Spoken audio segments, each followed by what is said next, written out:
Today is International Youth Day. And International Youth Day is a day that is not that old. In fact, this day is a true Gen Z day.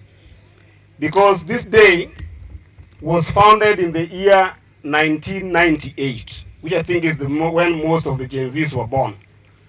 When ministers for youth at the United Nations level met in Lisbon, Portugal, and saw it better that they can be able to have a day dedicated to reflect on the issues of young people, although at that time they were very limited to the idea of cultural problems and legal issues that were affecting young people across the world.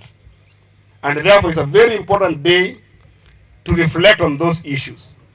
In 1999, it was then ratified by the General Assembly, and the globe entertained this idea, so that in 2000, that's how recent these events have been, we started having to celebrate this day. These celebrations have gone across the world, but sometimes they have missed two serious facts. Number one is that the problems of young people are not merely cultural and legal issues. The problem of young people at a scale is that we do not have economic opportunities that allow us as young people to live a life of dignity. And that's why today I've been very impressed, and I visited Siaya to see that young people in their themes along the different kiosks that I've visited, they are predominantly focusing on economic solutions to young people's problems. The second thing that this event lost during the time that it was being conceived is the fact that what means youth in Siaya County and what means youth in Kenya, and sometimes not dissimilar to other African countries, does not necessarily mean youth in other countries. If you start, the UN itself defines young people as anybody who is between the ages of 18 and 35. But having traveled across the world, when you get to somewhere like the United States, a young person who is 22 years old, almost heading to 24 years old, is already transitioning to serious adulthood. But back here, a young person who is 28 years old, or sometimes even 30 years old, is still struggling with things like school fee, is still struggling with simple things like just putting their house in order, so that most young people in our communities, there are simple cultural things that affect them that makes it impossible for them to transition into adulthood. I want to give you an example of young men here. A simple thing like what Luos call gerosimba, so that you can be able to get what we call jadendi in Luo. And then you start your life. Can take you an average of 8 years after getting out of school. And there are young women who, for them to even get to start their lives in their adulthood, their first children come at 32, 33, when in other countries, some people will have advanced and even finished the process of giving birth. So as we reflect on this day, and I'm saying this because I'm very happy that the entire executive of Siaya is here, we must move from a global celebration of this event to a local context that speaks to our young people in what it means to be young and what it means to be youthful.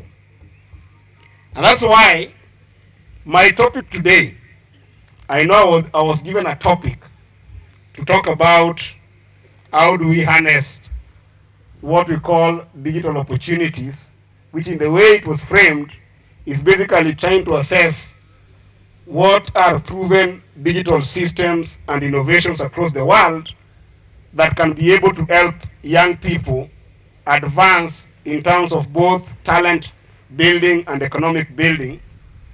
But I wanted to take it a little bit further and address the issue of digital mindset other than digital proven solutions. Because I think that digital proven solutions are an obvious thing. I'm sure that if you take any young girl here or young boy here who are dancing here, you will find that they know how to use a phone. One. Number two, you will find that they know what Facebook is. When they get on Facebook, they know how to post, they know how to make a few videos here and there. In fact, I can bet that if I take any young girl here or young lady here, they are more technologically savvier than Senior Counsel Governor Orengo. So the problem is not the issue of accessing technology. The problem is a digital mindset that I want to speak about in 4 ways. Then I welcome the governor. And if there is any takeaway that as a young person you will take from here, I want you to leave here believing that youth matter. Youth matter because young people have always been left out of this digital mindset, both in government and in business. But from what Gen Zs did in this country, in the last 1 year, we have seen young people agitated about employment, agitated about economic opportunities, agitated about many things. But in the last 1 month, they did something that has augmented and changed the political landscape in Kenya in a way that will define this country for many times. But that definition, the problem is that young people have not fully believed that they matter. And I want to tell young people here that you matter only if we can be able to improve our thinking about things that we care about in these 4 categories of things that I want to talk about. The first thing, when I think about digital orientation as a mindset, other than proven and scalable innovations that you're talking about, and systems that can be able to adapt, be it TikTok, be it advanced phones, be it Facebook, be it any digital platform and innovations, the most important thing, number one for young people, is attitude. In this world, I've traveled the world over, and nobody will respect you as a young person. Nobody will give you opportunity as a young person. Nobody will open for you a door as a young person unless your attitude puts you there. So as you live here today, believe that your attitude is your altitude. Number 2 is habit. When we talk about success, for you to succeed in what you want to succeed at, you must make it a habit. So you must develop an habit of what you want to succeed on. Number 3 is that habit is not enough. Doing something consistently for long is not enough to give you success. You must now make it a behavior in you. It must now be part of you, so that when somebody sees you, they can see and say that as a young person, the behavior of this young person is X, Y, Z. And the last one that I want you to reflect on as young people, which has also affected me so much as a young person who has entered politics, is what we call having a set of values that guide you. If you've got the right attitude and you have got the right habits that you develop over time, and then you have made them to be what the Luos call kiti, the next stage is identify some specific values, 3 or 4 that you care about, that can define you and take you far. As a young person, one of the values that I believe in the most is the value of integrity.